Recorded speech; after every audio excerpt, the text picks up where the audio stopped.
আজ বাড়িতে গেস্ট এসেছিল। ওরা বলল চলো কোথাও ঘুরে আসা যাক। আমরাও বললাম হ্যাঁ চলো। তাই চলে এলাম ভিক্টোরিয়ায়। এই দেখো এখন ভিক্টোরিয়ায় ঘুরছি। ভিক্টোরিয়ায় ঘুরতে ঘুরতে তোমাদের সাথে শেয়ার করছি। আজকের দিনটা খুব ভালোই ছিল, ভালোই কাটলো।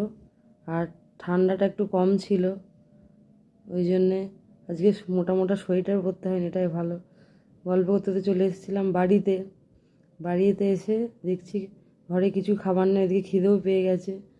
ওই জন্যে একটু শশা, একটু কড়াইশুঁটি, ধনেপাতা দিয়ে মুড়ি মেখে নিলাম, আর একটু আলুর চপ বানিয়েছিলাম, তাই সবাইকে সার্ভ করে দিলাম। আর দুধ চা করে নিয়েছিলাম।